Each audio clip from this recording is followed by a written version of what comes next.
As Russia continues its buildup amid news of another Ukrainian soldier killed by shelling on the front line, the parliament in Kyiv to consider a 30-day state of emergency.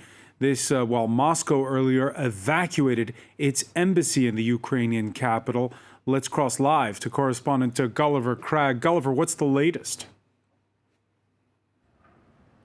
Well, Parliament will almost certainly ratify that state of emergency proposed by Ukraine's National Security and Defense Council. There is remarkable political unity in Ukraine, actually, at the moment.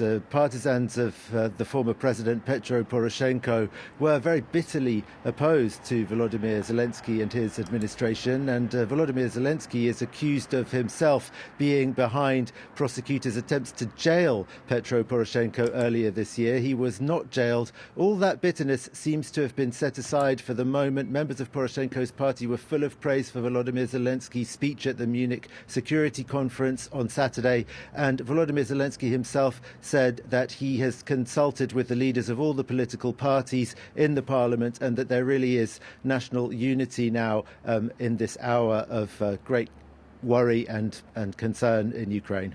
Yeah, and the Reuters news agency reporting as we speak of military convoys moving towards Donetsk in eastern Ukraine from the Russian border. One of the convoys, including 9 tanks and a military vehicle with, again, no identifiable insignia, but we can presume those are Russian tanks.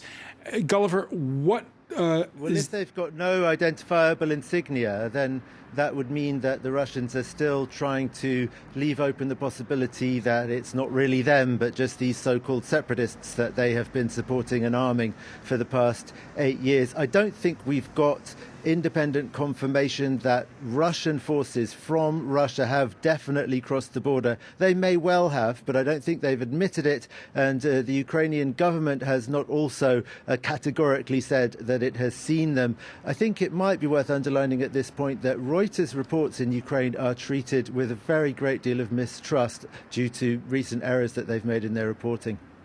What does, in the face nonetheless of this buildup, what does a state of emergency by Ukraine mean? What does it entail?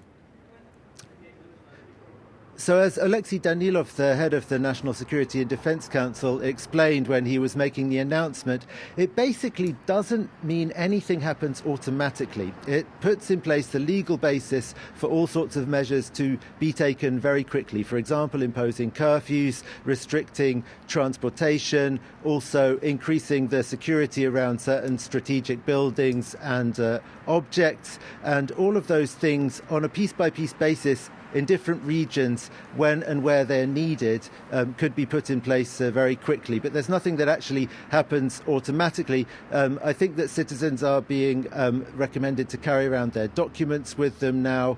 And also there are other measures, of course, that are happening at the same time, such as this call-up of reservists to the Ukrainian army.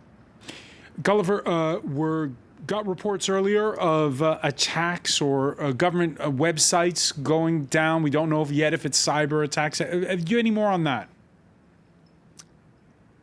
Well, yeah, the Digital Transformation Minister, Mikhailo Fedorov, said that Ukraine was suffering from another denial of service attack, similar to the one that happened around the 14th and 15th of February, which at the time they said was the biggest one Ukraine had ever suffered, which targeted various ministries and banks, their websites and their online applications. Now, it was reported that the websites of several Ukrainian ministries and the parliament and the cabinet were down. I just checked before going on air and I was not able to open the website of the cabinet. All the other ministries that were supposedly targeted by this cyber attack, though, were running at the moment about 10 minutes ago when I checked them.